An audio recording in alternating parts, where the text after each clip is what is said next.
Ouçamos a palavra do nosso Senhor Jesus Cristo, segundo o Evangelho de Marcos, capítulo 3, os versículos 20 até 35, página 1377. Palavra do Evangelho de Marcos, capítulo 3, versículos 20 até 35. Quando Jesus foi para casa, uma grande multidão se ajuntou de novo, e era tanta gente que ele e os discípulos não tinham tempo nem para comer. Os parentes de Jesus souberam disso e foram buscá-lo, porque algumas pessoas estavam dizendo que ele estava louco. Alguns mestres da lei que tinham vindo de Jerusalém diziam: ele está dominado por Beelzebub, o chefe dos demônios. E Beelzebub irá dar poder a este homem para expulsar demônios. Então Jesus chamou todos e começou a ensiná-los por meio de parábolas. Ele dizia: como é que Satanás pode expulsar a si mesmo? O país que se divide em grupos que lutam entre si, certamente será destruído. Se uma família se divide e as pessoas que fazem parte dela começam a lutar entre si, ela será destruída. Se o reino de Satanás se dividir em grupos e esses grupos lutarem entre si, o reino não continuará a existir, mas será destruído. Ninguém pode entrar na casa de um homem forte e roubar os seus bens sem primeiro amarrá-lo. Somente assim essa pessoa poderá levar o que ele tem em casa. Eu afirmo a vocês que isso é verdade. Os pecados que as pessoas cometem, ou as blasfêmias contra Deus, poderão ser perdoados. Mas as blasfêmias contra o Espírito Santo nunca serão perdoadas, porque a culpa desse pecado dura para sempre. Jesus falou assim porque diziam que ele estava dominado por um espírito mau. Em seguida, a mãe e os irmãos de Jesus chegaram. Eles ficaram do lado de fora e mandaram chamá-lo. Muita gente estava sentada em volta dele e algumas pessoas lhe disseram: escute, a sua mãe e os seus irmãos estão lá fora procurando o Senhor. Jesus perguntou: quem é a minha mãe? E quem são os meus irmãos? Aí olhou para as pessoas que estavam sentadas em volta dele e disse: vejam, aqui estão a minha mãe e os meus irmãos, pois quem faz a vontade de Deus é meu irmão, minha irmã e minha mãe. Esta é a palavra do Senhor. Bem-aventurados são aqueles que a ouvem, guardam e também praticam em seu coração. Amém. Que a graça do nosso Senhor Jesus Cristo, o amor de Deus o Pai e a comunhão do Espírito Santo estejam com todos vocês. Amém. Cada um pode sentar-se.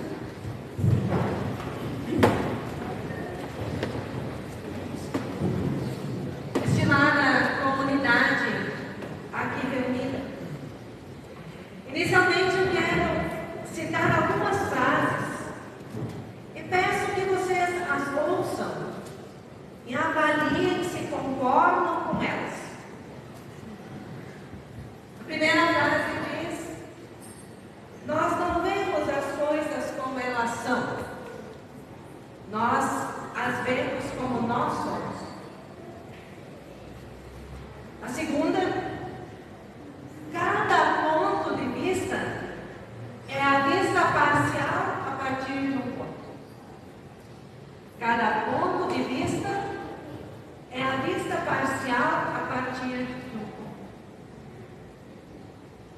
Terceira, o ser humano, por natureza, tem medo do desconhecido. O ser humano, por natureza, tem medo do desconhecido. Somos como esponjas e espelhos. Às vezes absorvemos as coisas. Às vezes, apenas as refletimos, jogando-as de volta. Absorvemos ou refletimos. E a quinta palavra do Evangelho de João 20 e 25: se eu não vir o sinal dos pregos nas mãos dele, e não tocar ali com o meu dedo, e também se não puser a minha mão no lado dele, não vou crer. Vocês conhecem alguma dessas frases? Concordam ou discordam delas? O Evangelho que ouvimos hoje apresenta uma cena ainda no tempo do início do ministério de Jesus. Se você tem a Bíblia aberta, quiser abrir, convido para você olhar comigo o que era o ministério de Jesus, que ele fazia, vivia, pregava. Olhem os títulos e alguns versículos das passagens bíblicas. Em Marcos, capítulo 1, versículo 14, Jesus inicia o seu ministério anunciando o reino de Deus e chamando ao arrependimento. Logo após, no versículo 21, Jesus cura um homem dominado por um espírito mau.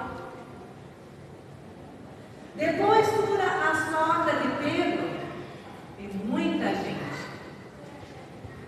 No versículo 39 do capítulo 1 está escrito assim: Jesus andava por toda a Galileia, anunciando o Evangelho nas sinagogas e expulsando demônios.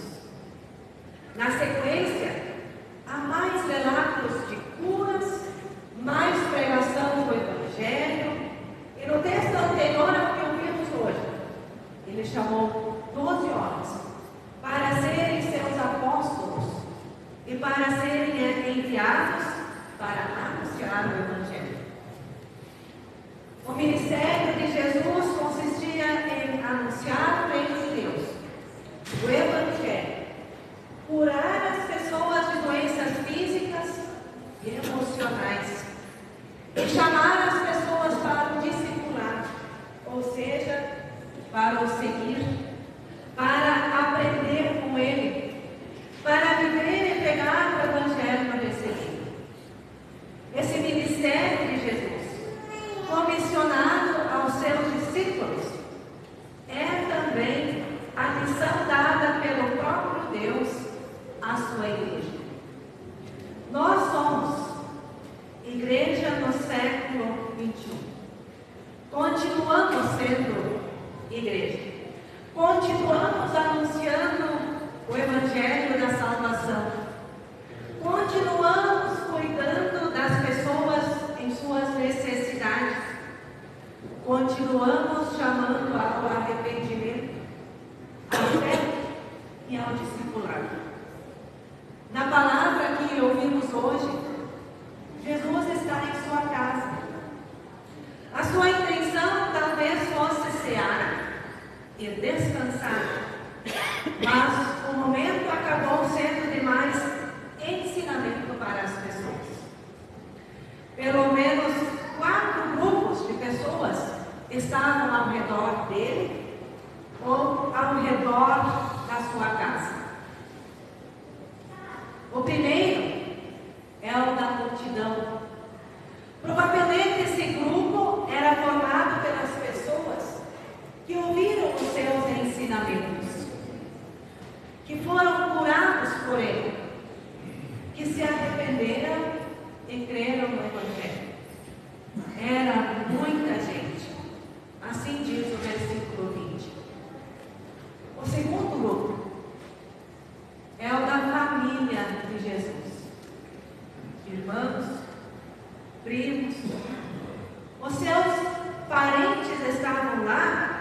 E o seu objetivo era outro.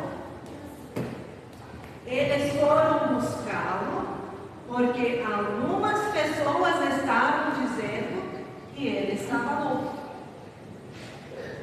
O terceiro grupo eram os mestres da lei, os representantes da fé judaica, os religiosos. Estes, com a intenção de desacreditar esse novo mestre milagreiro, o acusam de dominado e empoderado por Beelzebub, o chefe dos demônios. E ainda tinha um quarto grupo, do recém-formado grupo dos 12 discípulos, que não tinham tempo nem para comer por causa da multidão. O ambiente é hostil. A multidão aperta. A família quer prender Jesus. Os mestres da lei o acusam. O que Jesus faz? Qual é a ação dele? Faz o que é o seu ministério. Chamou a todos e começou a ensiná-los por meio de comparações. Aos mestres da lei, Jesus defendeu a sua autoridade e mostrou a fragilidade da sua acusação. Como é que Satanás pode expulsar a si mesmo?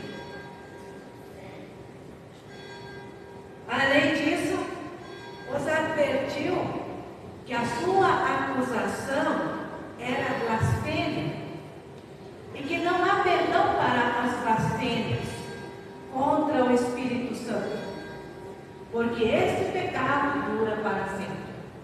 Assim diz o versículo 29. A sua família, Jesus mostrou que não está louco e ensina que a sua compreensão sobre a família foi ampliada. Os discípulos e a multidão que ali estavam ouviram o mais puro evangelho da graça. Quem faz a vontade de Deus é meu irmão, minha irmã e minha mãe. Quem faz a vontade de Deus é seu filho, sua filha, é da sua família. Como vai ser com a Maria Júlia hoje? Né? Ser nossa irmã em Cristo. Fazer parte da grande família de Deus. Lembram das frases do início da prédica? Não vemos as coisas como elas são, nós as vemos como nós somos. Cada ponto de vista é vista parcial a partir de um ponto. Somos como esponjas e espelhos. Às vezes absorvemos as coisas. Às vezes apenas as refletimos, jogando-as de volta. Se eu não vir o sinal dos pregos das mãos dele, e não tocar ali com o meu dedo, e também se não puser a minha mão no lado dele, não vou crer. Palavra do Evangelho de João. Os mestres da lei não conseguiram ver o ministério de Jesus como ele era. Conseguiram apenas ver como eles eram. O seu ponto de vista parcial e o medo de novo, do novo que Jesus representava, só os fez acusar Jesus de estar com Beelzebub. A família de Jesus também não conseguia ver o que estava acontecendo, não conseguiu ver o Evangelho sendo anunciado. Viu apenas que o seu parente estava fora do ciclo. Eles não conseguiram absorver e entender o que estavam vendo. Pior que o discípulo Tomé. Nem vendo conseguiram acreditar. Felizmente, havia também uma multidão e um pequeno grupo de discípulos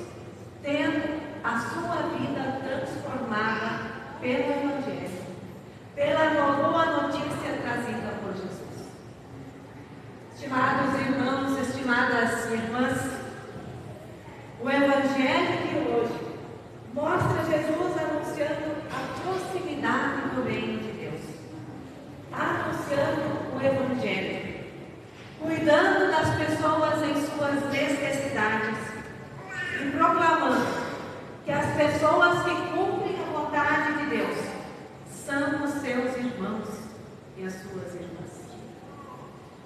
Do outro lado, o Evangelho apresenta diversas reações das pessoas ante o ministério de Jesus. O Evangelho continua sendo anunciado. A igreja continua chamando as pessoas ao arrependimento e à vivência do Evangelho. Por isso, toma a liberdade de perguntar. Vou perguntar individualmente também para nós como comunidade cristã. Como você reage? Como você se posiciona diante do amor de Deus? Como você responde ao Deus que te dá o privilégio de fazer parte da sua família? Nós vivemos tempos em que as pessoas estão mais propensas a reafirmar as suas posições, fazendo sentido ou não, do que se abrir ao mundo. Então, cada vez vemos mais intolerantes como diferentes e externam as suas posições com violência. Neste contexto, como você reage a Deus que espera que você cumpra a sua vontade? Como você ouve um convite para a confissão de pecados e ao arrependimento? Como você recebe o Deus que te diz: não mate, não roube, não fale mentiras, não cobice, ame os seus inimigos, ofereça a outra face, perdoe 70 vezes 7. No Evangelho de hoje vimos que algumas pessoas acharam que quem ensina isso estava louco, estava fora de si. Outros disseram que isso é coisa de Beelzebub. Outras queriam ouvir mais, aprender, seguir e praticar. Cara comunidade, quero convidar vocês para estarem entre as pessoas que ouvem a palavra de Deus, que creem e seguem os ensinamentos de Jesus. Quero convidar você a ouvir o Evangelho como ele é, a olhar a vida do ponto de vista de Jesus e não temer a transformação que o Evangelho causa em nossa vida. Aguardar, absorver esse Evangelho e estar entre as pessoas que creem sem precisar de provas. Quero convidar vocês para estarem entre aqueles e aquelas que ouvem de Jesus: você é meu irmão, você é minha irmã. Quero convidar vocês a nós encerrarmos este momento comigo dizendo assim para vocês: palavra de Jesus. Vocês são meus irmãos, vocês são minhas irmãs. E vocês vão dizer o que para mim? Você é minha irmã. Vamos fazer isso? Vocês são meus irmãos e minhas irmãs. Você é meu irmão. Nós somos irmãos e irmãs. Nós somos irmãos e irmãs.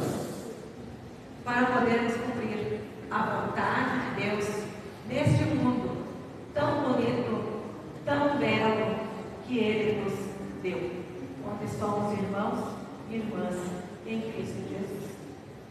Amém. Amém.